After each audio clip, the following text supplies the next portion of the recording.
C'est pour l'éternité, d'où la nécessité de les réviser. Mais il y a des révisions déconsolidantes et les révisions consolidantes. La révision de 2019, supprimant le poste de Premier ministre, était une révision déconsolidante.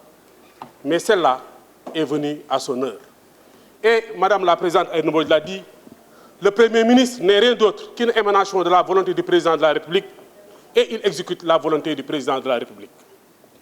Les impacts de la Covid sur le fonctionnement normal des institutions ont failli se traduire en sonomie politique.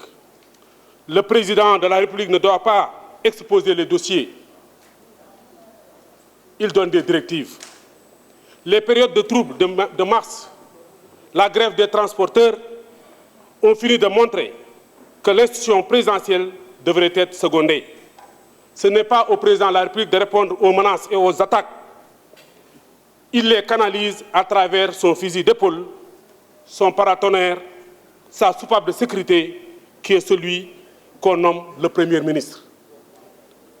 Sans pour autant exagérer, le Président est infecté par les dossiers brûlants. Par conséquent, il avait besoin d'une injection hémopathique. Monsieur le Président de l'Assemblée nationale, vous avez été Premier ministre. Vous connaissez l'importance et la dignité de cette fonction. C'est pourquoi on parle de collaborateur, de courage de transmission, de nœud gordien et de vice-président. Tous ces qualificatifs-là, c'est pour saisir le Premier ministre. J'ai souligné ici en 2019 que le Premier ministre devait être resté, quoi qu'il soit. Le Premier ministre est le fusil pour le général. Est un fusil pour que le général ne soit pas atteint de plein fouet. Je pense que le retour du Premier ministre est une bonne nouvelle qui permet au Parlement de retrouver toute sa dignité, son âme, c'est-à-dire celle de l'action du gouvernement. Imaginez-vous une vie parlementaire sans responsabilité du gouvernement. Je comprends qu'on ait opté pour un régime présidentiel, mais ce n'est pas le propre de nos systèmes qui obéissent à des logiques de dialogue et de palabres. Encore une fois, la politique intérieure du pays doit être laissée au chef du gouvernement, responsable devant le président de la République qui le nomme et devant le Parlement qui le contrôle. Les motifs invoqués par le constituant me semblent pertinents, notamment l'impératif de la relance économique et la mise en œuvre de la politique publique. Sauf l'argument portant sur sa mission au plan international, me semble, n'est pas aussi plausible. Mais, Monsieur le Président, Monsieur le Ministre, il faudra veiller à verrouiller les institutions qui sont inscrites dans l'histoire.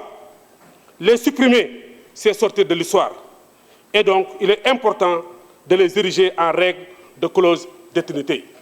Notre Constitution a suffisamment suivi de viol que certains ont tenté de dire si elle n'a pas perdu sa virginité. Donc, Monsieur le Président, on doit réviser la Constitution avec une main tremblante, car c'est elle qui nous fait et c'est elle qui nous défait. Donc, Monsieur le Président, Monsieur le Ministre, je vais voter ce projet de loi parce que le poste de Premier ministre est important dans la structure gouvernementale. Elle redonne à l'Assemblée sa dignité, elle réhabilite les députés, elle réhabilite l'Assemblée nationale. Monsieur le Président, chers collègues, je vous remercie. Chers collègues, la parole est à